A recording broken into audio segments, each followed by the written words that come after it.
बिस्मिल्लाहिर्रहमानिर्रहीम। अस्सलाम वालेकुम स्टूडेंट्स। इससे पिछले लेक्चर में जो फर्स्ट लेक्चर था हमने काइनेटिक्स का चैप्टर स्टार्ट किया हुआ था, केमिकल काइनेटिक्स। हम उसका इंट्रोडक्शन देख रहे थे। लास्ट टाइम हमने क्या देखा कि केमिकल काइनेटिक्स होती क्या है, कि किस तरह हम किसी भी रिएक्शन काइनेटिक्स को स्टडी कर सकते हैं। मीन केमिकल मेथड होते हैं, फिजिकल मेथड होते हैं, रेट कांस्टेंट क्या होता है, रेट ऑफ रिएक्शन क्या होता है या ऑर्डर ऑफ रिएक्शन क्या होता है। ठीक है, तो आज हमारा सेकंड लेक्चर है जिसके बारे में हम देखते हैं कि मॉलिक्यूलरिटी ऑफ रिएक्शन देखेंगे। फिर हम देखेंगे कि molecularity and order of reaction में क्या डिफरेंस होता है। उसके बाद हम zero order and first order reactions की तरफ आएंगे। ठीक है, क्योंकि हमने क्या करना है कि स्टडी करना है methods for the determination of order of reaction. तो अगर जब हमने मेथड स्टडी करना है तो उससे पहले आप लोगों को जीरो ऑर्डर और फर्स्ट ऑर्डर के बारे में थोड़ी सी नो हो होनी चाहिए, ताकि फिर ही हम जो है आगे जो है ऑर्डर ऑफ रिएक्शन निकाल सकते हैं एक्सपेरिमेंटली। ठीक है, तो हम स्टार्ट पहले करते हैं मॉलिक्यूलरिटी ऑफ रिएक्शन से कि मॉलिक्यूलरिटी क्या होती है। मॉलिक्यूलरिटी के वर्ड से ही आपको पता चल रहा है कि मॉलिक्यूल से रिलेटेड है। ठीक है, कि एक रिएक्शन में जितने मॉलिक्यूल जो है पार्टिसिपेट कर रहे होंगे वो हमारे पास मॉलिक्यूलरिटी ऑफ रिएक्शन कहलाती है। ठीक है, तो हम सिंपली इसको डिफाइन कर लेते हैं। The molecularity of a reaction is defined as the number of atoms, ions और molecules participating in the reaction as given by stoichiometric equation के बैलेंस केमिकल इक्वेशन लिखे हैं जिसे हम स्टोकियोमेट्रिक इक्वेशन कहते हैं, वो लिखें तो वहाँ पे जितने नंबर ऑफ मॉलिक्यूल्स या एटम्स या आयंस किसी भी स्पीशी के पार्टिसिपेट कर रहे हैं वो उसकी मॉलिक्यूलरिटी होती है। ठीक है, many chemical reaction proceed through a number of step और स्टेजेस। ठीक है, कुछ रिएक्शंस ऐसे होते हैं जो कि सिंगल स्टेप रिएक्शन होते हैं और बहुत सारे रिएक्शंस ऐसे होते हैं जो कम्प्लेक्स होते हैं। अब कम्प्लेक्स रिएक्शंस को हम डिफाइन करते हैं जो दो या दो से ज़्यादा रिएक्शंस के ऊपर प्रोसीड आउट हो रहे होते हैं, दो या दो रिएक्शंस के अंदर। ठीक है, तो अब हर रिएक्शन को एक स्टेप कह देते हैं हम। Each of the individual step is called the elementary step, के एक सिंगल स्टेप जो है या एक रिएक्शन जो है जो एक स्टेप में हो रहा है उसे हम क्या कहते हैं, ये हमारे पास एलिमेंट्री स्टेप है। The rate of reaction is determined by the slowest step and is known as the rate determining step. अब कोई रिएक्शन है वो 3 स्टेप में या 4 स्टेप में प्रोसीड आउट हो रहा है, कंप्लीट हो रहा है, तो हमें ये कंफ्यूजन होती है कि हमने रेट, ओवरऑल रेट किससे निकालना है। ठीक है, तो उसमें से हम क्या करते हैं, जो सारे रिएक्शंस में से स्लो रिएक्शंस होता है ना, जो स्लोवेस्ट स्टेप होता है उससे हम रेट डिटरमिन कर रहे होते हैं। ठीक है, जो फास्ट रिएक्शंस हैं उनको स्टडी करने के लिए, उससे रेट निकालने के लिए तो हमें स्पेशल टेक्निक्स चाहिए होती हैं। तो हम क्या करते हैं, जो सबसे स्लोवेस्ट स्टेप होता है ना उसी को हम रेट डिटरमाइनिंग स्टेप कहते हैं और उसी से ही हम क्या करते हैं कि रेट डिटरमिन करते हैं। ठीक है, therefore molecularity can also be defined as the number of atom, ion or molecule participating in the rate determining step. ठीक है, तो जब अगर कम्प्लेक्स रिएक्शन है जो दो या दो से ज़्यादा स्टेप्स के अंदर कंप्लीट हो रहा है या एलिमेंट्री रिएक्शन में कंप्लीट हो रहा है, तो फिर हम उसके लिए हर रिएक्शन की तो आपको पता है मॉलिक्यूलरिटी डिफरेंट होगी। किसी में एक मॉलिक्यूल रिएक्ट कर रहा है, किसी में 2 कर रहे होंगे, किसी में 3 कर रहे होंगे, लेकिन हम मोस्टली क्या करते हैं फिर जो रेट डिटरमाइनिंग स्टेप होता है यानी जो स्लोवेस्ट स्टेप होता है उसी की मॉलिक्यूलरिटी ले लेते होते हैं। ठीक है, नीचे आपको एग्जांपल्स दी गई है कि कुछ यूनिमॉलिक्यूलर रिएक्शन की, कुछ बायोमॉलिक्यूलर रिएक्शंस की एग्जांपल्स हैं, उसको हम देख लेते हैं। सबसे पहले हमारे पास क्या है, डीकम्पोजिशन ऑफ ओजोन। कि ओजोन जब डीकम्पोज होती है तो ये ऑक्सीजन के मॉलिक्यूल एंड डेसेंट ऑक्सीजन यानी उसके एटॉमिक ऑक्सीजन में जो है कन्वर्ट हो जाती है। तो यहाँ पे क्या है, एक मॉलिक्यूल ऑफ ओजोन कन्वर्ट हो रहा है ऑक्सीजन के अंदर। ठीक है, मॉलिक्यूलर ऑक्सीजन और एटॉमिक ऑक्सीजन के अंदर, तो ये हमारे पास क्या होगा, यूनिमॉलिक्यूलर रिएक्शन होगा। ठीक है, the decomposition of ozone is a unimolecular reaction since one molecule is involved in the reaction. The following reactions are example of bimolecular reactions. Biomolecular की रिएक्शंस की देख लेते हैं। जैसे इसके नेम से जाहिर है कि बाई आपको पता है 2 के लिए यूज किया जाता है कि रिएक्शंस के अंदर दो स्पीशीज जो है वो इन्वॉल्व हो रही हैं। तो हमारे पास क्या है कि हाइड्रोजन आयोडाइड की decomposition into hydrogen and iodine is अब बायोमोलिकुलर रिएक्शन के 2 मॉलिक्यूल ऑफ हाइड्रोजन आयोडाइड जो है वो रिएक्ट कर रहे हैं, वो डीकम्पोज हो रहे हैं। ठीक है, इसी तरह हमारे पास क्या है, कि हाइड्रोलिसिस ऑफ इथाइल एसीटेट, ठीक है। अब हाइड्रोलिसिस होती है तो वो वाटर की प्रेजेंस में होती है, तो हमारे पास क्या है, ये दो मॉलिक्यूल्स हैं, वो कन्वर्ट हो रहे हैं हमारे पास एसिटिक एसिड एंड इथेनॉल के अंदर। तो हमारे पास क्या मॉलिक्युलरिटी इसकी भी क्या है, 2 आ जाएगी। Molecularity of a reaction must be a whole number and never be zero और इन फ्रैक्शन। कि मॉलिक्युलरिटी हमारे पास हमेशा क्या होल नंबर में आएगी, मीन या एक मॉलिक्यूल होगा या दो मॉलिक्यूल हो सकते हैं या तीन हो सकते हैं, ठीक है। ये तो नहीं हो सकता ना कि आधा मॉलिक्यूल हमारे पास रिएक्शन में पार्टिसिपेट कर रहा है और आधा नहीं कर रहा, ठीक है। ना तो ये फ्रैक्शनल हो सकती है और ना ही हम इसको कहते हैं कि ये जीरो हो सकती है। मीन जीरो का मतलब क्या है कि कोई भी मॉलिक्यूल जो है वो नहीं है, तो जब मॉलिक्यूल ही नहीं होगा तो वो रिएक्ट कैसे करेगा, ठीक है। तो इसलिए मॉलिक्युलरिटी ना तो जीरो हो सकती है ना फ्रैक्शनल हो सकती है, ये हमेशा होल नंबर होती है। There is no correlation between the order and molecularity of fraction. इनका कोई रिलेशनशिप नहीं है, ठीक है। All the unimolecular reactions actually हमारे पास क्या है, एलिमेंट्री रिएक्शन हो यानी सिंगल स्टेप रिएक्शन हो तो उसमें तो चांसेस हैं कि यूनिमोलिक यानी कि हमारे पास उसमें तो चांसेस हैं कि जो किसी भी रिएक्शन की मॉलिक्युलरिटी है वो ही उसका ऑर्डर हो जाए। लेकिन जहाँ हमारे पास क्या होते हैं, कम्प्लेक्स रिएक्शंस होते हैं, मीन ज़्यादा सारे स्टेप में रिएक्शन हो रहा होता है, तो वहाँ पे मॉलिक्युलरिटी और ऑर्डर ऑफ रिएक्शंस क्या होते हैं, डिफरेंट हो जाएंगे। नीचे आपको एग्जांपल्स भी दी जाएंगे, ठीक है। All the unimolecular reactions are first order, ठीक है। यूनिमोलिकुलर क्या है, जिसमें एक मॉलिक्यूल जो है वो डीकम्पोज हो रहा होता है, तो वो फर्स्ट ऑर्डर हो सकते हैं। लेकिन लाजमी नहीं है कि सारे के सारे जो फर्स्ट ऑर्डर रिएक्शंस हैं वो यूनिमोलिकुलर हों, ठीक है। फर्स्ट ऑर्डर रिएक्शंस आप अभी आप आगे जाके सूडो फर्स्ट ऑर्डर भी देखोगे, यानी कि दो रिएक्टेंट इन्वॉल्व हो रहे हैं, तो दो रिएक्टेंट इन्वॉल्व होके भी हमारे पास क्या है कि वो फर्स्ट ऑर्डर दे सकते हैं, ठीक है। तो इसलिए स्टेटमेंट यहाँ पे दी जा रही है, all unimolecular reaction are first order. लेकिन लाजमी नहीं होता कि ऑल फर्स्ट ऑर्डर रिएक्शन जो है वो यूनिमोलिकुलर ही हों, वो बाई मोलिकुलर भी हो सकते हैं, ठीक है। Molecularity of a reaction is a theoretical quantity to satisfy the experimental finding। कि ये हमारे पास theoretical quantity है। हम जब बैलेंस केमिकल इक्वेशन लिखते हैं तो जहाँ पे नंबर ऑफ मोल्स को हम खुद से लगा लेते हैं इक्वेशन को बैलेंस करने के लिए, ठीक है। लेकिन हमारे पास क्या है, ऑर्डर जो है वो हम खुद से नहीं लिख सकते कि इसका फर्स्ट ऑर्डर है या सेकंड ऑर्डर है, ठीक है। वो हमें एक्सपेरिमेंटली डिटरमिन करना पड़ता है। तो इसलिए ये दोनों हमारे पास क्या होती हैं, डिफरेंट चीज़ें हैं। अगर हम यहाँ पे डिफरेंस देख रहे हैं, डिफरेंस बिटवीन ऑर्डर एंड मॉलिक्युलरिटी, तो फर्स्ट पे हमारे पास क्या है, पहली तो इनकी डेफिनेशन का डिफरेंस आ जाता है, ठीक है। कि दोनों की डेफिनेशन डिफरेंट है। अगर आपको कहा जाए तो आप सबसे पहले क्या कर सकते हो, उसकी डेफिनेशन जो हमने ऊपर देखी हैं वो दोनों की डेफिनेशन लिख सकते हो कि वो हमारे पास ऑर्डर क्या है, एक्सपेरिमेंटली डिटरमिन होता है, ठीक है। जो रेट एक्सप्रेशन लॉ के अंदर जो कंसंट्रेशन की टर्म्स हैं, ठीक है, वो किस तरह डिपेंडेंट है रेट के ऊपर, तो वो उसका जो सम अप लेते हैं, वो कोफिशिएंट का सम अप हम जो है एक्सपेरिमेंटली डिटरमिन करके, तो वो उसको हम क्या कहते हैं, ये ऑर्डर है। लेकिन मॉलिक्युलरिटी क्या है, बैलेंस केमिकल इक्वेशन के अंदर या स्टोक्योमेट्रिक इक्वेशन के अंदर जितने नंबर ऑफ एटम्स आयंस और मॉलिक्यूल इन्वॉल्व होते हैं वो उसकी मॉलिक्युलरिटी हो जाती है। तो फर्स्ट डिफरेंस तो इनका क्या आ जाता है, उनकी डेफिनेशन का। ऑर्डर नेक्स्ट हम देखते हैं, ऑर्डर में भी equal to zero, zero order भी हो सकते हैं, लेकिन मॉलिक्युलरिटी क्या है, जीरो नहीं होती। आप अभी पीछे देख लिया। जैसे कि एग्जांपल आपको दी जा रही है, फोटोकेमिकल रिएक्शन है हाइड्रोजन एंड क्लोरीन का, और HCl की फॉर्मेशन हो रही है, ठीक है।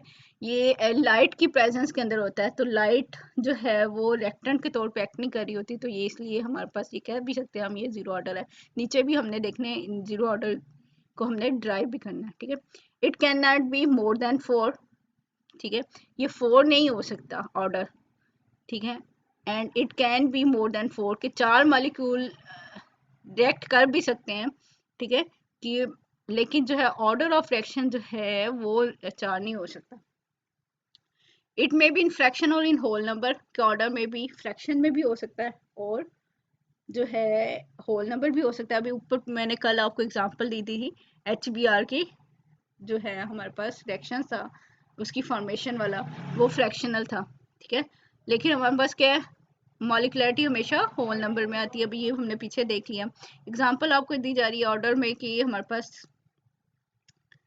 एसिटल्डिहाइड है 450 सेंटीग्रेड के ऊपर ये डिकम्पोज हो रहा है हमारे पास मीथेन एंड कार्बन मोनोऑक्साइड के अंदर, और इसका ऑर्डर जो है वो 3/2 आ जाता है, यानी कि ये एक्सपेरिमेंटली डिटर्मिन क्वांटिटी है, तो वहां से हमें ये पता चलता है कि ये 3/2 आ रहा है।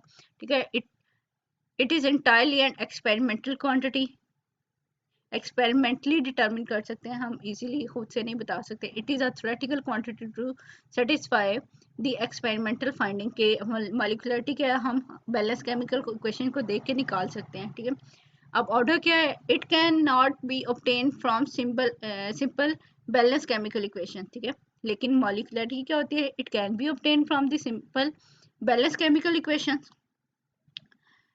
Order help in determining the mechanism of reaction. अब अगर हमें ऑर्डर ऑफ रिएक्शन के बारे में पता चल गया तो हम उसके स्टेप्स निकाल सकते हैं, हम उसके मैकेनिज्म के बारे में जो है इंफॉर्मेशन दे सकते हैं।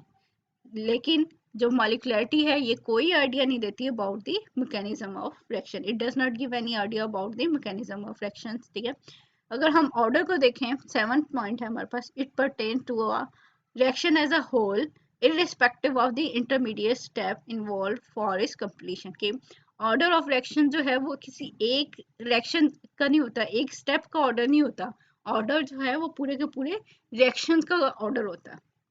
ठीक है, पूरा पूरे पूरे रिएक्शंस का ऑर्डर हम लेते हैं, वो भी हम क्या करते हैं कि रेट डिटरमाइनिंग स्टेप से उसका ऑर्डर निकाल लेते हैं। अब लेकिन क्या है, मॉलिक्यूलरिटी हम हर रिएक्शन की हर स्टेप की निकाल सकते हैं कि पहले रिएक्शन के अंदर या पहले स्टेप के अंदर 2 मॉलिक्यूल रिएक्ट कर रहे थे, दूसरे वाले में क्या है 3 कर रहे हैं, तीसरे वाले में क्या है 4 कर रहे हैं। ठीक है, तो ये हर स्टेप की हम इंडिविजुअल मॉलिक्यूलरिटी को निकाल सकते हैं। It pertains to one step reaction and or a single step for a reaction which involves several steps for its completion। अब सिंपली हमारे पास क्या है कि हम किसी भी स्टेप की किसी भी रिएक्शन की, चाहे वो एलिमेंट्री रिएक्शन है यानी सिंगल स्टेप रिएक्शन है, उसकी मॉलिक्यूलरिटी भी निकाल सकते हैं, या कोई कम्प्लेक्स रिएक्शन है तो उसके भी हर एलिमेंट्री स्टेप की मॉलिक्यूलरिटी हम निकाल सकते हैं इजीली। ठीक है, एग्जाम्पल दी जा रही है, find out the molecularity and order of the following reaction. ठीक है, हमारे पास क्या है, ओजोन की डिकम्पोजिशन क्या है, 1 मॉलिक्यूल, ये है ओजोन का वो डिकम्पोज हो रहा है, तो इसका मतलब है इसकी मॉलिक्यूलरिटी क्या होगी 1। ठीक है, अब दूसरा हमारे पास क्या है, क्लोरीन है और मीथेन है, वो कन्वर्ट हो रहे हैं मिथाइल रेडिकल के अंदर HCl के अंदर, तो यहाँ पे 2 मॉलिक्यूल यूज हो रहे हैं, तो ये बाई मॉलिक्यूलर आ जाएगा बी वाला। सी वाले के अंदर क्या है, 3 मॉलिक्यूल यूज हो रहे हैं, नेसेंट ऑक्सीजन है, ऑक्सीजन मॉलिक्यूल एंड हाइड्रोजन है, तो ये ओजोन में कन्वर्ट हो रहे हैं। और अच्छा, ये हाइड्रोजन मेरे ख्याल या नाइट्रो, एक्चुअली यहाँ पे नाइट्रोजन होगा कि नाइट्रोजन गैस जो है वो इनर्ट गैस है, तो वो इन दी एंड हमारे पास इसी तरह आ जाती है। तो ओवरऑल इसकी मॉलिक्यूलरिटी क्या हो जाएगी 3 हो जाएगी, जिसे हम ट्राई मॉलिक्यूलर कह देते हैं या टर मॉलिक्यूलर कह देते हैं। ठीक है, अब इसका सोल्यूशन हम देख लेते हैं। Reaction A is unimolecular because only one reacted molecule participate. Similarly reaction B क्या है एंड सी क्या है, बी हमारे पास बाई मॉलिक्यूलर है और सी हमारे पास क्या है termolecular reaction है, because 2 and 3 reacting molecular species are involved in the process। The order of above reactions cannot be determined from the stoichiometric equation, कि हम इनका order जो है ये बैलेंस केमिकल इक्वेशन से नहीं निकाल सकते, since it is only determined experimentally। ये हमारे पास क्या है, हमेशा experimentally determined quantity होती हैं और फिर हम उसका order लिखते हैं। ठीक है, अब हम थोड़ी सी काइनेटिक्स देख लेते हैं, क्योंकि हमने आगे क्या करना है, ऑर्डर ऑफ रिएक्शन निकालने के डिफरेंट मेथड देखने हैं। तो वहाँ पे आपको लिखा हुआ मिलेगा कि इंटीग्रेटेड रेट इक्वेशन देख लें या डिफरेंशियल रेट इक्वेशन देख लें, तो हम उसके यूज़ करके हम क्या कर सकते हैं, ऑर्डर ऑफ रिएक्शन निकाल लेते हैं। तो उससे पहले ठीक है, मैं आपको थोड़ी सी फर्स्ट ऑर्डर काइनेटिक्स बताऊंगी, ताकि आप लोगों को क्लियर हो जाए कि हम कौन कौन सी इक्वेशन यूज़ कर सकते हैं या हाफ लाइफ यूज़ करके हम कैसे जो है ऑर्डर ऑफ रिएक्शन निकाल सकते हैं। तो थोड़ा सा आप लोगों को इसके बारे में इंफॉर्मेशन होनी चाहिए। अच्छा, ज़ीरो ऑर्डर मीन कि कंसंट्रेशन जो है वो रेट पे डिपेंड ही नहीं कर रही, तो वो क्या होगा ज़ीरो। अगर कंसंट्रेशन जो है वो रेट पे डिपेंड कर रही है, उसकी पावर 1 है तो वो हमारे पास फर्स्ट ऑर्डर हो जाता है। अगर कंसंट्रेशन की टर्म जो है उसकी कोफिशिएंट 2 हो तो वो हमारे पास क्या होता है, सेकंड ऑर्डर रिएक्शंस हो जाता है। तो अब यहाँ पे हम जीरो ऑर्डर रिएक्शंस देख रहे हैं।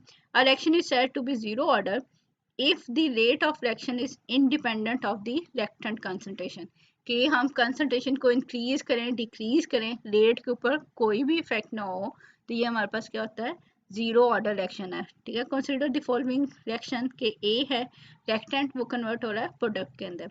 The rate of reaction can be written, ठीक है, ये रेट ऑफ रिएक्शन हम रेट एक्सप्रेशन लिखते हैं या रेट लॉ लिख रहे होते हैं कि decrease in concentration of A with respect to t, जिसे हम d A over D t लिख रहे हैं और माइनस साइन इसलिए लगा रहे हैं कि ए की कंसंट्रेशन क्या हो रही है, डिक्रीज हो रही है। अगर हम प्रोडक्ट के लिए लिखेंगे तो यहाँ पे पॉजिटिव साइन आ जाएगा। Is directly proportional to concentration of A raised to power zero. ठीक है, उसके बाद प्रोपोर्शनैलिटी साइन को खत्म करते हैं तो हम कांस्टेंट लगा देते हैं जिसे हम के नॉट कह रहे हैं। और आपको पता है किसी भी चीज की वैल्यू जीरो हो या उसका पार्ट जीरो हो तो उसका वैल्यू क्या होती है, 1 हो जाती है। तो इसलिए ये ए की वैल्यू यहाँ पे खत्म हो जाएगी और rate direct is equal to के नॉट आ जाएगा हमारे पास। ठीक है, where k naught is the zero order rate constant let at any moment if x is the concentration of product form। हमारे पास क्या है कि अगर हम रिएक्टेंट की बजाय हम प्रोडक्ट में लिखें तो प्रोडक्ट को हम x करें किसी भी टाइम के ऊपर, तो क्या होता है dx over dt is equal to के नॉट। ठीक है, अगर आपको कहीं पे भी डेरिवेशन निकालने के लिए कहा जाए कि जीरो ऑर्डर या फर्स्ट ऑर्डर या सेकंड ऑर्डर की इक्वेशन आप ड्राइव करें, तो सबसे पहले आपने क्या करना है, जनरल इक्वेशन लिखनी है। इसके 5 स्टेप हैं, आप लोग नोट कर लें इसको। पहला स्टेप क्या है, उसकी जनरल इक्वेशन लिखें कि जैसे हमारे पास ए गोज टू प्रोडक्ट। ठीक है, जनरल इक्वेशन लिखी, उसका रेट लॉ लिखें। रेट लॉ क्या कह रहा था, जैसे कि ये rate of reaction is directly proportional to concentration of A raise to power, zero order में जीरो हो गया, फर्स्ट ऑर्डर में 1 आ जाएगा, सेकंड ऑर्डर में 2 आ जाएगा। ठीक है, ये रेट लॉ आ जाएगा। यहाँ इसको प्रोपोर्शनलिटी साइन को खत्म करेंगे तो आप के ऐड कर दोगे, जो यहाँ पे के नॉट आ गया। मीन सबसे पहले आपने क्या करना है, रेट इक्वेशन लिखनी है। दूसरा काम क्या करना है, रेट लॉ लिख लेना। ठीक है, रेट लॉ लिखना है, फिर आपने देखना है कि यहाँ पे जो है डेरिवेटिव टर्म क्या कितनी है, जो सेपरेशन ऑफ वेरिएबल्स करना है हमने। एक्चुअली चेंज किस किस में आ रहा है, एक्स में चेंज आ रहा है और टाइम में चेंज आ रहा है। अब ये दो वेरिएबल्स हैं। अब हम थर्ड स्टेप हमारे पास क्या होता है, सेपरेशन ऑफ वेरिएबल्स। ठीक है, तो हमने क्या किया, इक्वेशन को रीअरेंज कर देते हैं। D x is equal to के नॉट इंटू डी टी, यानी डी टी को हम इक्वेशन की दूसरी साइड पे ले गए। थर्ड स्टेप हो गया। चौथा स्टेप हमारे पास क्या था, integration of the above equation. ठीक है, अब इंटीग्रेशन करेंगे हम सिंपल, तो क्या बन जाएगा, इंटीग्रेशन साइन आपको पता है कर्ल ही होता है, कर्ल कहते हैं। dx इज इक्वल टू के नॉट इंटू कर्ली dt। आपको पता है कि सिंपल फॉर्म में हमारे पास जो है, जब इसके डेरिवेटिव नहीं है तो डेरिवेटिव एंड इंटीग्रेशन आपस में कैंसिल आउट हो जाएंगे। इंटीग्रेशन आप लोगों को बड़े अच्छे तरीके से आती है। तो यहाँ पे लेफ्ट हैंड साइड पे क्या हो जाएगा, x इज इक्वल टू के naught T plus integration constant आ जाता है, जिसे c से रिप्रेजेंट किया जाता है, जिसे i से रिप्रेजेंट किया जाता है। इस बुक में यहाँ पे इसको z से रिप्रेजेंट किया जा रहा है। तो फोर्थ स्टेप हमारे पास क्या था कि हम क्या करें कि इंटीग्रेशन करें, और इंटीग्रेशन का जो कांस्टेंट आया अब हमने उसकी वैल्यू निकालनी है। ठीक है, इंटीग्रेशन कांस्टेंट की वैल्यू निकाल लेनी है। अब जब इंटीग्रेशन कांस्टेंट की वैल्यू निकालनी है तो उसको पुट कर लेना है हमने इक्वेशन के अंदर और फाइनल इक्वेशन निकाल लेनी है। ठीक है, ये सारे स्टेप हैं, चाहे जीरो ऑर्डर है, चाहे फर्स्ट ऑर्डर है, चाहे सेकंड ऑर्डर है। आपने पहले क्या काम करना है कि जनरल इक्वेशन लिखनी है, उसका रेट लॉ लिख लेना है। उसके बाद सब वेरिएबल्स देखने हैं, वेरिएबल्स को सेपरेट आउट करना है। उन सेपरेट आउट करने के बाद उसकी इंटीग्रेशन करनी है। इंटीग्रेशन के बाद इंटीग्रेशन का जो कांस्टेंट आ रहा है उसकी वैल्यू निकाल के इक्वेशन में पुट करके फाइनल इंटीग्रेटेड इक्वेशन निकाल लेनी है। ठीक है, यही सारे 5 स्टेप हैं जो आप लोगों ने करने हैं। ठीक है, तो यहाँ पे इंटीग्रेशन कांस्टेंट आ गया। The value of z is determined by applying the initial condition of the reaction. Initial condition क्या है, जब टाइम जीरो होता है तो हमारे पास प्रोडक्ट क्या होती है, जीरो होती है। तो वही हम प्रोडक्ट की वैल्यू भी ज़ीरो पुट कर देंगे और टाइम की वैल्यू भी ज़ीरो पुट कर देंगे ताकि हम z की वैल्यू निकाल सकें, ठीक है। At the start of fraction when time is 0, no product is formed, x is equal to 0, then the constant is also 0. z की वैल्यू क्या आ जाएगी 0, तो इसका मतलब है z की वैल्यू यहाँ पे खत्म हो जाएगी, तो रिमेनिंग हमारे पास क्या रह गया x is equal to k naught into t. अब हमने क्या निकालना होता है एंड पे k की वैल्यू, रेट कांस्टेंट की वैल्यू निकालनी होती है, तो रेट कांस्टेंट किसके इक्वल आ जाएगा x ओवर t. अब इसको हम कहते हैं ये इंटीग्रेटेड रेट इक्वेशन है, ठीक है, integrated rate equation for zero order action, या इसको कह सकते हैं this is the rate expression for zero order action. It tell us that rate of zero order action is independent of the concentration of the reactant present, कि ये हमारे पास क्या है रेट ऑफ जीरो ऑर्डर जो है वो independent है कंसंट्रेशन ऑफ रिएक्टेंट के, ठीक है। नीचे आपको ग्राफ दिखाया गया है, ये सेकंड वाला ग्राफ देखें, एक साइड पे रेट लिया हुआ है, एक साइड पे कंसंट्रेशन ऑफ रिएक्टेंट जो कि ए था वो लिया हुआ था, और स्ट्रेट लाइन आ रही है, मीन कुछ भी इंक्रीज नहीं हो रहा, कांस्टेंट रह रहा है, तो ये आपको ये प्रूव कर रहा है कि रेट जो है वो इंडिपेंडेंट है इनिशियल कंसंट्रेशन ऑफ रिएक्टेंट के. और अगर हम इंटीग्रेटेड रेट इक्वेशन को यूज करके प्रोडक्ट एंड टाइम का ग्राफ बनाए तो वो कंटिन्यूसली इंक्रीज हो रहा है, तो उसकी स्लोप की वैल्यू हमारे पास क्या आ रही है के नॉट यानी रेट कांस्टेंट, और ये ओरिजिन से स्टार्ट हो रहा है, मीन ये जहाँ से ग्राफ स्टार्ट हो रहा है 0 पॉइंट से ऊपर, क्योंकि हमारे पास इंटरसेप्ट की वैल्यू नहीं आ रही. इंटरसेप्ट की वैल्यू आपको पता है कि वो इंटीग्रेशन कांस्टेंट की वैल्यू आती है, तो वहां से वैल्यू आती है, ठीक है, तो वो वैल्यू खत्म हो गई थी, तो इसलिए यहाँ पे हमारे पास इंटरसेप्ट भी नहीं है. अब यही चीज जो हमने ऊपर देख ली तो हम उसी चीज को देख लेते हैं. Equation 9.4 is the integrated rate equation for the zero order. The dimension of the specific rate constant is concentration पर टाइम. अब इक्वेशन को देख लें कि इक्वेशन में हमारे पास क्या है k is equal to x over t. x क्या है कंसंट्रेशन टर्म है, और टाइम जो है अगर हम सेकंड में ले रहे हैं तो यहाँ पे इसके यूनिट भी क्या बनेंगे कंसंट्रेशन पर यूनिट टाइम. तो कंसंट्रेशन हम किस में लेते हैं मोल पर डीएम क्यूब में ले रहे होते हैं, ठीक है, तो इसके लिए यूनिट क्या बन जाएगा फर्स्ट जीरो ऑर्डर के लिए मोल पर डीएम क्यूब पर सेकंड. सेकंड पॉइंट हमारे पास क्या है the product concentration is directly proportional to the time. जो हमने ग्राफ बनाया हुआ है ये वाला पहले वाला, a graph of x versus t of such reaction would be give a straight line passing through the origin and the gradient is the rate constant. जो उसकी स्लोप है वो हमारे पास क्या होती है रेट कांस्टेंट आ जाती है, ठीक है. The important characteristic of a zero order reaction is the half life which is proportional to the initial concentration of reactant. अब हमारे पास हाफ लाइफ होती क्या है, हाफ लाइफ वो टाइम होता है जब इनिशियल कंसंट्रेशन का हाफ ऑफ द मटेरियल जो है वो कन्वर्ट हो जाता है प्रोडक्ट में. यानी हमने अगर कोई 10 ग्राम कोई इनिशियल कंसंट्रेशन ली है, 10 का हाफ क्या होगा 5, तो यानी 5 ग्राम जो है वो प्रोडक्ट बन गई हुई है, यानी 5 ग्राम रिएक्टेंट कन्वर्ट होके प्रोडक्ट में चले गए हैं. अब 5 ग्राम क्या है प्रोडक्ट है, और 5 ग्राम रिमेनिंग हमारे पास क्या है इनिशियल कंसंट्रेशन है. तो ये वो टाइम होता है जब हमारे पास इनिशियल कंसंट्रेशन रिड्यूस होके हाफ में रह जाती है, ठीक है. The half life is defined as the time required reducing the concentration to half of its original value, कि जितनी भी ओरिजिनल वैल्यू है उससे हाफ हो जाए तो वो हाफ लाइफ ऑफ रिएक्शन कहलाता है, ठीक है. जब टाइम हाफ हो गया देन कंसंट्रेशन ऑफ प्रोडक्ट कितनी होगी, देखो प्रोडक्ट भी पूरी तो नहीं बनी, जितने रिएक्टेंट थे उसके हाफ जो है वो प्रोडक्ट है, ठीक है, तो उसको हम लिख सकते हैं हाफ ऑफ ए, ठीक है, 0.5 ऑफ ए. अब हम जो इक्वेशन थी हमारे पास 9.4 उसके अंदर वैल्यू पुट कर दें, एक्स की जगह पे क्या आ गया 0.5 है, ठीक है, और टाइम की जगह पे हम क्या कर रहे हैं हाफ टाइम पुट कर रहे हैं, तो यहाँ पे क्या बन जाएगा कि अगर के नॉट हमारे पास क्या प्रोपोर्शनैलिटी कांस्टेंट है, कांस्टेंट को खत्म करके साइन भी लगा सकते हैं हम उसका, तो ये क्या बन जाएगा half life is directly proportional to initial concentration of ए.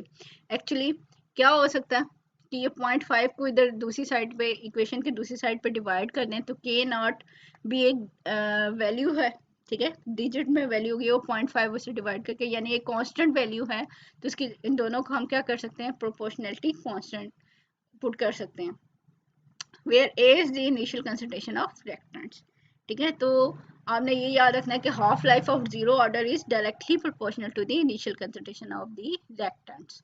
ठीक है, हर जीरो ऑर्डर की हाफ लाइफ और तरह होती है, फर्स्ट ऑर्डर की और तरह होती है, सेकंड ऑर्डर की और तरह होती है, तो सबकी आप लोगों ने याद रखनी है। ठीक है, अब कुछ एग्जांपल्स देख लेते हैं जीरो ऑर्डर की। Zero order reactions are relatively rare. Among the best studied reactions are those occur on metal surfaces. यानी जो हमारे पास कैटालिसिस होती है, ठीक है, कैटलिस्ट यूज करके करें, मोस्टली सॉलिड मेटल्स होती हैं, तो मेटल की सरफेस के ऊपर जो हैं वो प्रोसेस जो हो रहे होते हैं, जैसे टंगस्टन एंड गोल्ड की एग्जांपल आपको दी जा रही है, तो वो हमारे पास क्या है, जीरो ऑर्डर है।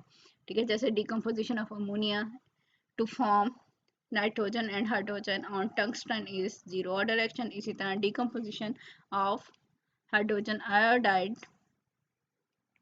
in the presence of gold surface is a zero order reactions. ठीक है, यानी कि जो भी कैटालिसिस के प्रोसेस हैं वो जीरो ऑर्डर रिएक्शंस हैं। इसी तरह जो एंजाइम्स के रिएक्शंस होते हैं, जो हमारी बॉडी के अंदर भी एंजाइम रिएक्शंस होते हैं, इसके अलावा भी एंजाइमेटिक रिएक्शंस हैं, तो वो भी हमारे पास क्या है, जीरो ऑर्डर रिएक्शंस हैं, यानी वो कंसंट्रेशन ऑफ रिएक्टेंट पे डिपेंड नहीं करते।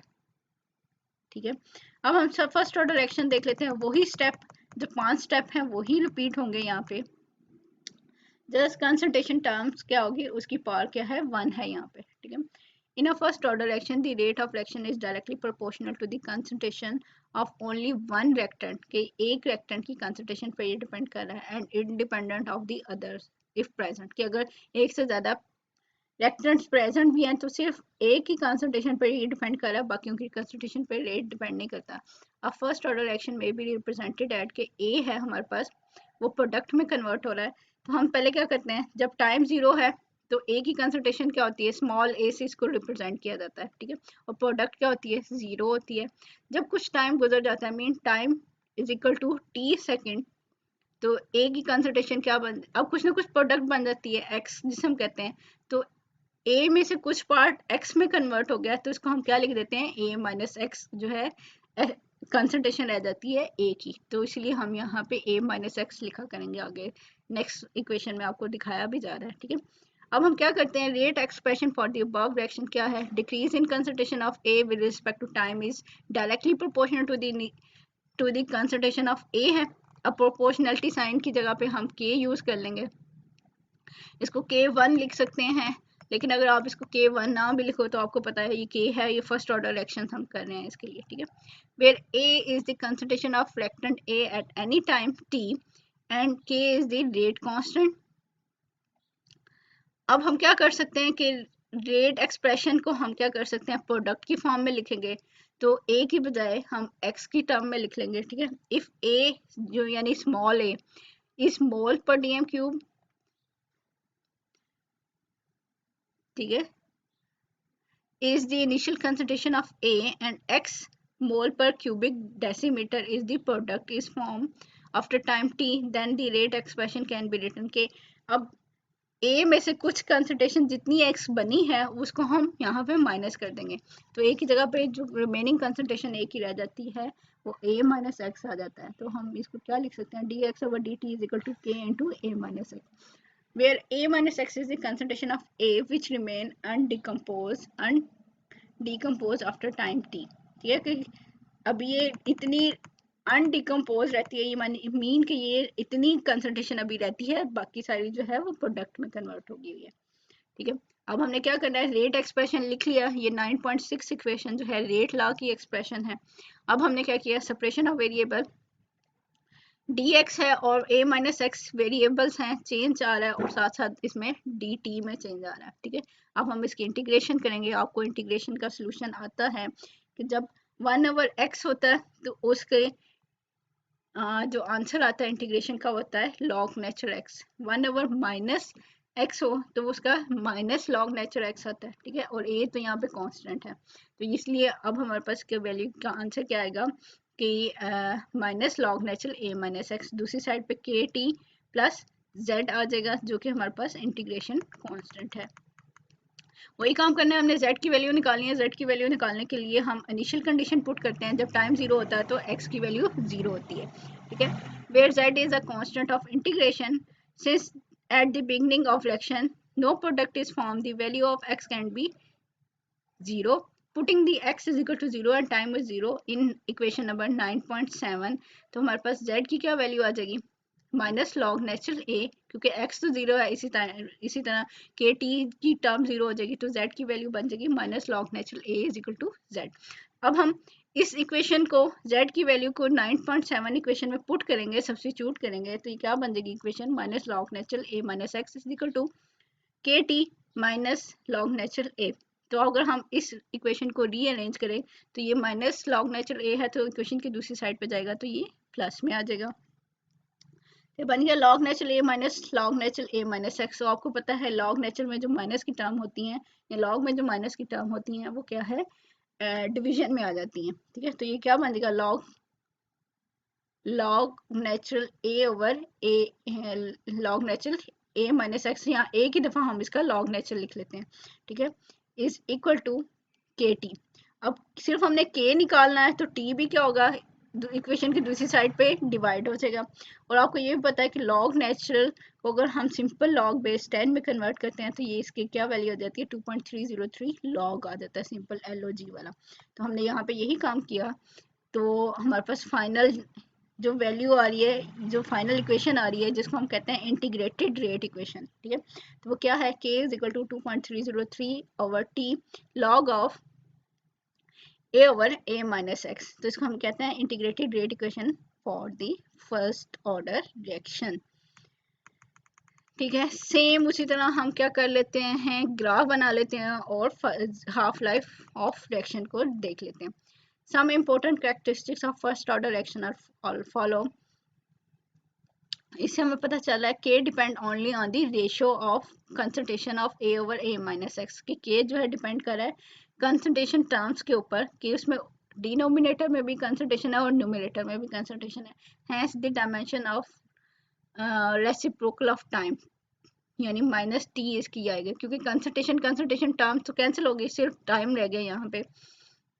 अगर सेकंड में है तो rate constant for the first order will be express as per second. ठीक है, and independent of the unit of concentration, के यूनिट जो है वो उसमें कंसंट्रेशन टर्म नहीं आती. when the value of x at different time interval are inserted in equation, जो उसकी फाइनल इक्वेशन है, the value of rate constant always come out to be constant. अब हम क्या करते हैं, हमने रेट डिटरमिन करने के डिफरेंट मेथड भी देखने हैं, नीचे आपको एग्जांपल भी दी जा रही है. अब अगर हमारे पास इनिशियल कंसंट्रेशन तो हमें मालूम होती है कितनी है. ठीक है, जैसे 10 ग्राम है, उसके अंदर से 2 मिनट के बाद कितना चेंज आता है, 4 मिनट के बाद, 6 मिनट के बाद, 8 मिनट के बाद क्या है, प्रोडक्ट इंक्रीज होती जाएगी. हम क्या करेंगे, यहाँ पे टाइम की वैल्यू पुट करते जाएं और यहाँ पे x की वैल्यू पुट करते जाएं. ठीक है, तो अगर k की वैल्यू कांस्टेंट आती जाएगी तो ये इससे हमें ये पता चल जाता है कि ये फर्स्ट ऑर्डर रिएक्शन है. अब ये हम आगे देखेंगे भी इसको. ठीक है, तो यही कह रहा है कि अगर हम डिफरेंट टाइम इंटरवल के ऊपर x की वैल्यू पुट करते जाएं तो k की वैल्यू क्या आती है, हमेशा कांस्टेंट आती जाएगी. अगर ये कांस्टेंट नहीं आएगी तो हमें ये होगा, पता चल जाएगा कि ये फर्स्ट ऑर्डर को फॉलो नहीं कर रहा. अगर ये कांस्टेंट आ रही है इस इक्वेशन के थ्रू तो फिर ये फर्स्ट ऑर्डर को फॉलो कर रहा होगा कोई भी रिएक्शन. ठीक है, अब हम एक इम्पोर्टेंट चीज़ देख रहे हैं कि हाफ लाइफ की डेफिनेशन हमने ऊपर देख ली थी. तो टाइम, हाफ लाइफ के ऊपर टाइम क्या होगा, टाइम हाफ लिख लेंगे और x की कंसंट्रेशन क्या होती है, हाफ ऑफ रिएक्टेंट होती है. तो हम यहाँ पे वैल्यू पुट कर देंगे कि k आ गया, कि इस फर्स्ट वाली इक्वेशन में इन्होंने k को मिस कर दिया, यहाँ पे क्या है 2.303 ओवर k ऐसे ही लेगा. लॉग ऑफ a तो हमें मालूम है a लेगा और a माइनस x की वैल्यू क्या आ गई 0.5a. ठीक है, तो 1a में से 0.5a माइनस करेंगे तो डिनोमिनेटर में हमारे पास 0.5a आ जाएगा. a और a आपस में कैंसिल आउट हो जाएंगे. ठीक है, तो 1 ओवर 0.5 किसके इक्वल होता है, 2 के. तो यानी कि ये log ऑफ 2 बन जाएगा. अब अगर हम log ऑफ 2 लें और इसको मल्टीप्लाई कर दें 2.303 के, तो ये वैल्यू बन जाती है हमारे पास 0.693 और k ऐसी रह जाएगा और हाफ लाइफ हमारे पास निकल आ जाएगी. ठीक है, यानी कि फर्स्ट ऑर्डर रिएक्शन के लिए हाफ लाइफ की वैल्यू है t half is equal to 0.693 over k. This equation 9.9 gives a direct relation between the half life and rate constant. हम यहाँ से इसको निकाल सकते हैं. अगर आपको हाफ लाइफ की वैल्यू दी गई है तो आप रेट कांस्टेंट निकाल सकते हैं, और रेट कांस्टेंट की वैल्यू दी गई है तो आप क्या कर सकते हैं, हाफ लाइफ निकाल सकते हैं. It must be noted that there for the first order action time taken to complete a definite fraction of the reaction is independent on the concentration of the reactant. हमारे पास क्या है कि first order reaction के अंदर जितना भी time लिया जा रहा है उसको कंप्लीट होने के लिए वो कंसंट्रेशन ऑफ रिएक्टेंट से इंडिपेंडेंट है. ठीक है, क्योंकि ये हाफ लाइफ के अंदर कंसंट्रेशन की टर्म जो है वो कैंसिल आउट हो रही है. अगर हम यहाँ पे इसका ग्राफ बनाएं, a graph of log of a over a minus x versus t for the first order reaction would be a straight line. हमें पता है कि ये हमारे पास क्या आ जाएगा, स्ट्रेट लाइन आ जाएगी. और इसमें भी क्या था कि इंटरसेप्ट की वैल्यू नहीं थी, इसलिए ये ओरिजिन से स्टार्ट होगा. ठीक है, और इसकी स्लोप की वैल्यू क्या आ जाएगी, k ओवर 2.303 आ जाती है स्लोप की वैल्यू.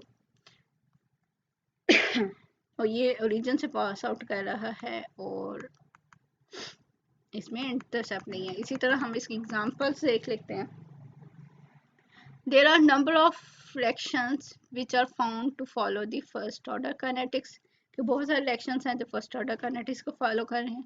जैसा कि हमारे पास क्या है, decomposition of nitrogen pentoxide in gas phase as well as organic in organic solvent. चाहे ये नाइट्रोजन पेंटॉक्साइड की डिकम्पोजिशन है, चाहे गैस फेज के अंदर है या फिर हमारे पास ऑर्गेनिक सॉल्वेंट के अंदर हो, तो ये फर्स्ट ऑर्डर एक्शन को फॉलो करती है एक्सपेरिमेंटली. ठीक है, इसका ऑर्डर जो है फर्स्ट ऑर्डर आता है. इसी तरह thermal decomposition of hydrogen peroxide है H2O2, ये कन्वर्ट हो रहा है वाटर के अंदर और हाफ मॉलिक्यूल ऑफ ऑक्सीजन के अंदर. तो ये भी हमारे पास क्या है, फर्स्ट ऑर्डर को फॉलो कर रहे हैं. ठीक है, इसी तरह radio active decay also follow the first order kinetics के. ये तो आप फिजिक्स में बहुत ज़्यादा रेडियो एक्टिव डिके के बारे में भी पढ़ते होंगे. न्यूक्लियर डिके है. ठीक है, न्यूक्लियर फिशन या न्यूक्लियर फ्यूजन एक्शंस के अंदर भी फर्स्ट ऑर्डर एक्शन फॉलो हो रहा होता है. कि जैसे एग्जांपल दी जा रही है, रेडियम है 226. ठीक है, ये कन्वर्ट हो रहा है हमारे पास रेडॉन के अंदर 222 के अंदर. तो यहाँ पे इसकी मैस के अंदर चेंज आ रहा है 4 का, और इसके एटॉमिक नंबर के अंदर 2 का डिफरेंस आ रहा है. एक्चुअली इन्होंने इन्वर्ट लिखा हुआ है कि मैस ऊपर आती है और एटॉमिक नंबर जो है वो नीचे आता है. तो यहाँ पे क्या है, ये रिलीज कर रहा है अल्फा पार्टिकल, जो आपको पता है हीलियम न्यूक्लियस होते हैं. तो ये क्या है, हीलियम जिसका एटॉमिक नंबर 2 है और मैस नंबर इसका 4 है. मीन अल्फा पार्टिकल्स रिलीज करते हैं. तो ये भी फर्स्ट ऑर्डर काइनेटिक्स को फॉलो करते हैं. ठीक है, नीचे एक और एग्जांपल दी गई है, यूरेनियम है वो कन्वर्ट हो रहा है थोरियम के अंदर और अल्फा पार्टिकल्स रिलीज कर रहा है, और ये भी हमारे पास क्या है, फर्स्ट ऑर्डर रिएक्शन है. नीचे आपको छोटी सी एग्जांपल्स दी गई हैं कि कभी भी आपको न्यूमेरिकल आ सकता है ऐसे कि अगर आपको क्या दिया हुआ है कि उन्होंने रेट कांस्टेंट की वैल्यू दी हुई है और आपने हाफ लाइफ निकालनी है. तो फर्स्ट ऑर्डर रिएक्शन की अगर दी हुई है, ये आपको बताया जाएगा फर्स्ट ऑर्डर की है, जीरो ऑर्डर के लिए. ठीक है, तो फर्स्ट ऑर्डर की इक्वेशन आपको याद होनी चाहिए कि क्या था, half life is equal to 0.693 divided by k is equal to. आपने क्या किया कि जो भी वैल्यू आपको रेट कांस्टेंट की दिया आप पुट करोगे और आप क्या कर सकते हो, हाफ लाइफ की वैल्यू निकाल सकते हैं. इसी तरह आपको एक फ्रैक्शन दिया गया है, उसका डिफरेंट टाइम है, 0 टाइम, 900 सेकेंड, 1800 सेकेंड के ऊपर कंसंट्रेशन आपको दी जा रही है कि ए की कंसंट्रेशन पहले ज़्यादा थी, वो आस्ते आस्ते कम होती जा रही है. पहले 50 थी, फिर 19 होगी, फिर 7 होगी. ठीक है, prove that the reaction is first order. जैसे पीछे आपको बताया था कि आप क्या करते हैं, टाइम की वैल्यू पुट करते जाते हैं और एक्स की वैल्यू पुट करोगे तो ए माइनस एक्स हर एक के लिए क्या होगा, डिफरेंट आता जाएगा. इनिशियल कंसंट्रेशन ए है, जो फाइनल उसकी कंसंट्रेशन आ रही है, ठीक है, वो पहले क्या आ रही है, ए माइनस एक्स करके उन्होंने आपको बताया 19.7 है, 7.6 है. ठीक है, तो अगर यहाँ पे वैल्यू निकालते हो के की, तो के की वैल्यू अगर कांस्टेंट आ जाए तो वो प्रूव करता है कि ये फर्स्ट ऑर्डर रिएक्शन है. अगर ये इसकी वैल्यू डिफरेंट आ जाती तो फिर हमारे पास क्या है, हम ये नहीं कह सकते थे कि ये फर्स्ट ऑर्डर रिएक्शन है। ठीक है, इसी तरह आगे भी आप देखोगे कि इंटीग्रेटेड रेट इक्वेशन यूज करें और वहां से हम ऑर्डर ऑफ रिएक्शन निकाल सकते हैं। इसी तरह आप लोगों को इस कुछ क्वेश्चंस आ सकते हैं कि कोई रिएक्शन है जो 75% कंप्लीट हुआ है फर्स्ट ऑर्डर, ठीक है, 32 मिनट के अंदर, what was it's half life, या ये हाफ, अभी हम कह रहे हैं 75% कंप्लीट हुआ है तो उसका टाइम दिया जा रहा है, तो आपको कहा जाए जब ये हाफ कंप्लीट हो रहा है यानी 50% कंप्लीट हो रहा है तो उस टाइम इसका टाइम बताएं। ठीक है, तो आपके पास क्या है, इक्वेशन है फर्स्ट ऑर्डर की, टाइम निकालना है तो टाइम इक्वेशन की एक साइड पे आ जाएगा, बाकी टर्म आ जाएगी। तो a माइनस एक्स था, x की जगह पे हम 75% का मतलब क्या है, 0.75 ऑफ a है, प्रोडक्ट बनी हुई है। ठीक है, तो इसको उसको यूज करके वैल्यू निकालें तो log ऑफ 4 की वैल्यू आ गई, और इसी तरह जब 50% है तो log ऑफ 2 आ जाता है। तो आप क्या कर सकते हैं, इनकी रेशियो ले लें, t 75% टू t 50%, तो आंसर क्या आता है इसका 2। तो इसका मतलब है इससे हमने 2 से डिवाइड करना है, 32 डिवाइडेड बाई 2, तो ये 16 मिनट के अंदर जो है वो कंप्लीट होगा हमारे पास। ये जो है उसकी हाफ लाइफ जो है 16 मिनट है, यानी पहले 16 में वो 50% कन्वर्ट हो रहा है, अगले 16 में वो 75% कन्वर्ट होगा, फिर अगले 16 मिनट के अंदर वो जो है फिर नेक्स्ट में कन्वर्ट होगा। ठीक है, इसी तरह अभी हमने देखा कि जीरो ऑर्डर, ये जो हमारे पास क्या है, न्यूक्लियर डिके होता है, ये फर्स्ट ऑर्डर रिएक्शन है। ठीक है, अभी हमने ऊपर इसकी एग्जांपल देखी है, तो यहाँ पे आप लोगों को ये इसको जो है ड्राइव करके भी दिखाया जा रहा है, ये आप लोगों ने खुद कर लेना है कि हमारे पास क्या है, जब टाइम जीरो है तो इनिशियल कंसंट्रेशन हमने ए कहा था, ये अब क्या है एन नॉट है, जब टाइम टी आ जाता है तो उसकी सम क्वांटिटी बन जाती है कि वो कन्वर्ट हो गए, कुछ अदर एटम्स बन चुके हुए हैं। ठीक है, जैसे हमने एक्स कहा था यहाँ पे उसको एन से रिप्रेजेंट कर दिया, और प्रोपोर्शनैलिटी कांस्टेंट को हमने के से रिप्रेजेंट किया था, और ये क्या है हमारे पास लैम्डा से रिप्रेजेंट किया जा रहा है। बाकी सारी इक्वेशन वही है, आप लोगों ने इसको सॉल्व करना है। ठीक है, और सेम इक्वेशन वही बनती है, जहाँ पे के था उसकी जगह पे हमारे पास क्या है लैम्डा आ रहा है, और 1/t into log nature n naught over n, n naught हमारे पास क्या था ए, और एन हमारे पास क्या था ए माइनस एक्स था। सेम इक्वेशन है, जस्ट उसको सिंबल चेंज की जा रही है। उसी तरह अगर आप हाफ लाइफ की वैल्यू देखोगे तो half life is equal to 0.693 over lambda, वहाँ पे क्या था के था हमारे पास।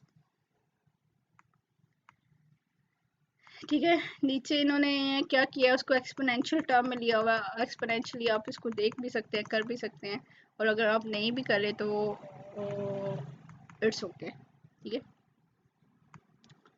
ये आप लोगों ने इसको करना है। इसके अलावा हमारे पास क्या है, सूडो फर्स्ट ऑर्डर रिएक्शंस क्या होते हैं, वो रिएक्शन जिनके अंदर अगर दो रिएक्टेंट यूटिलाइज भी हो रहे हैं तो एक उसके अंदर से क्या एक्सेस में हो, तो हमारे पास क्या होता है सूडो ऑर्डर रिएक्शन होते हैं। यानी हमें शो तो ऐसे लग रहा है कि दो मॉलिक्यूल हैं कि तो उसका क्या ऑर्डर होना चाहिए, सेकंड ऑर्डर होना चाहिए, लेकिन एक्चुअल में क्या होता है वो फर्स्ट ऑर्डर होते हैं। ठीक है, तो इसलिए सूडो का मतलब होता है फॉल्स, यानी कि वो फॉल्स काइनेटिक शो कर रहे होते हैं, तो हम इसको इसलिए सूडो फर्स्ट ऑर्डर रिएक्शंस कहते हैं। ठीक है, इसकी डेफिनेशंस देख लेते हैं और फिर इसको आज के लेक्चर को जल्दी से वाइंड अप कर लेते हैं। There are a number of reaction which obey the first order kinetics although more than one species are involve in the rate determining step. Rate determining step में एक से ज़्यादा स्पीशीज इन्वॉल्व होती है, लेकिन वो फिर भी फर्स्ट ऑर्डर शो कर रहे हैं। ठीक है, such reaction are called the pseudo first order और pseudo unimolecular reactions. They involve a solvent molecule और a catalyst as one of the reacting species. यहाँ तो इनमें कैटालिस्ट होता है, कैटालिस्ट का भी आपको पता है ऑर्डर ऑफ रिएक्शन जीरो होता है। यहाँ हमारे पास क्या है, अगर हम वाटर यूज़ कर रहे हैं या सॉल्वेंट यूज़ कर रहे हैं तो वो भी एक्सेस में होता है, उसका रेट चेंज ही नहीं हो रहा, कंसंट्रेशन चेंज ही नहीं हो रही होती, तो वो इसलिए इसको हम जीरो कंसिडर कर सकते हैं। ठीक है, जैसे कि एग्जांपल है मिथाइल एसीटेट की हाइड्रोलिसिस की in the presence of mineral acid, जैसे HCl होता है तो इसका ये कन्वर्ट होता है एसिटिक एसिड और मिथेनॉल के अंदर, लेकिन सिर्फ रेट के अंदर जो है ये जो इथाइल एसीटेट है उसकी कंसंट्रेशन इफेक्ट कर रही होती है। इसी तरह कन्वर्जन ऑफ सक्रोज C12H22O11, ठीक है। ये जो शुगर होती है ये कन्वर्ट होती है ग्लूकोज एंड फ्रुक्टोज के अंदर, तो ये भी हमारे पास वाटर की प्रेजेंस में होती है। तो हमारे पास क्या है, ये pseudo first order reactions आ जाती है। The above reactions in the presence of an acid are apparently first order although they should be of second order। होने क्या चाहिए second order, लेकिन ये क्या है, ये first order। Since two molecular reacting, तो इसका मतलब है दो react कर रहे हैं तो second order होना चाहिए, लेकिन actual में होता क्या है, ये first order होते हैं। Since water is present in large excess, its concentration virtually remain constant during the course of reactions। ठीक है, वाटर की कंसंट्रेशन चेंज नहीं हो रही होती तो ये कांस्टेंट रहती है। Thus the rate of reaction practically depend upon the concentration of ester और सुक्रोज। ठीक है, अब ये जो है वाटर की कंसंट्रेशन, अगर आप फर्स्ट वाला रिएक्शन दिख रहे हैं तो उसके कंसंट्रेशन देख रहे हैं, तो पहले के लिए a माइनस एक्स है, दूसरा b माइनस एक्स है।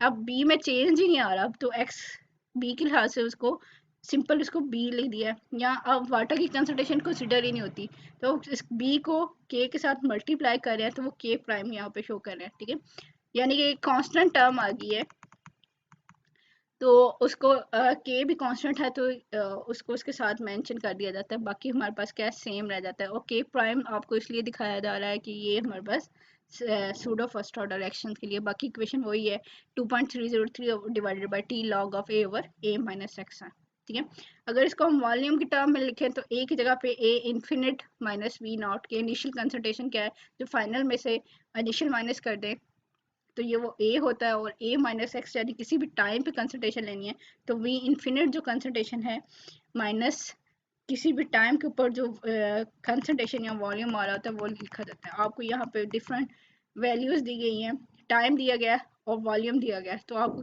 कहा जा सकता है कि यहाँ पे वैल्यू पुट करें और रेट कांस्टेंट की वैल्यू निकालें। ठीक है, डिफरेंट एग्जांपल्स आप लोगों को आनी चाहिए। तो यहाँ तक हमारे पास क्या है, अब ये देख रहे हो आपके जब वैल्यू निकालेंगे, वैल्यू पुट करके, तो यहाँ पे k की वैल्यू क्या आ रही है 5.62 इंटू 10⁻⁻5 पर सेकेंड।